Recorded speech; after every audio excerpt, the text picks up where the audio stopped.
अस्सलाम वालेकुम वीवर्स, कैसे हैं आप सब। उम्मीद है आप खैरियत से होंगे। आज आपके चैनल पर आपके किचन में बनने जा रहा है आलू चिकन। तो सबसे पहले हम प्याज ले लेंगे।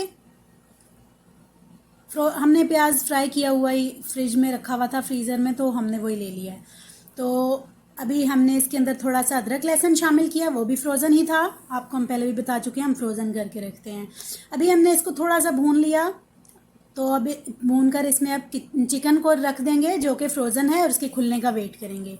ये देखें, चिकन हमारा खुल चुका है। अब हम इसके अंदर थोड़ा सा दालचीनी और थोड़े से 2-4 लौंग और ज़ीरा डाल देंगे और इसको कुछ देर के लिए भूनेंगे। और भूनने के बाद यानी 4-5 मिनट भूनने के बाद, ताकि उसकी कच्चापन दूर हो जाए, अब हमने आलू शामिल कर दिए हैं।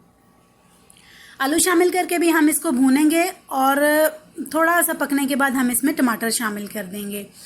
अभी हमने इसमें रेड चिली शामिल की टमाटरों के थोड़ा सा गलने के बाद, यानी थोड़ा सा नरम पड़ जाने के बाद। ये इसमें खुश्क धनिया हमने डाला और इसको हमने भून लिया। ये देखें भून रहे हैं, थोड़ा सा हल्दी शामिल की हमने, इसमें नमक शामिल किया और इसको कुछ देर भूनेंगे अच्छी तरह, ताकि इसका कच्चापन दूर हो जाए। ये देखें हमने इसको भून लिया है। अभी हम इसके अंदर पानी डाल दिया हमने, और जितना हमने शोरबा बनाना है, अब शोरबे को हमने अच्छी तरह पका लिया। और अब ये देखें शोरबा जो है वो हमारा पकने लग गया है। अब हमने इसको ढककर पकाएंगे और आलू को चेक कर लेंगे कि ये देखें आलू भी गल चुके हैं, चिकन ने भी हमने देख लिया वो भी गल चुका है।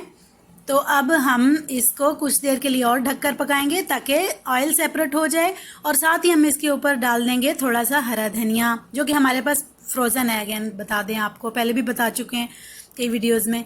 तो ये हमने थोड़ा उसके ऊपर फ्रोज़न हरा धनिया डाला, और ये हमारा आलू चिकन जो है वो उसका शोरबा तैयार है। डिश आउट करेंगे। ये देखिए ज़बरदस्त किस्म का आलू चिकन का शोरबा तैयार है। अगर आपको आज की रेसिपी पसंद आई हो, जो कि यकीनन पसंद आई होगी, तो हमारे चैनल को सब्सक्राइब करना और हमारी वीडियो को लाइक और शेयर करना मत भूलिएगा। और हमें अपनी दुआओं में याद रखिएगा। मिलते हैं किसी अगले कुकिंग एक्सपीरियंस में, आपके अपने किचन में, आपके अपने चैनल पर। तब तक के लिए अपना और अपनों का ख्याल रखिएगा। बहुत सारी दुआओं के साथ। अल्लाह हाफिज़।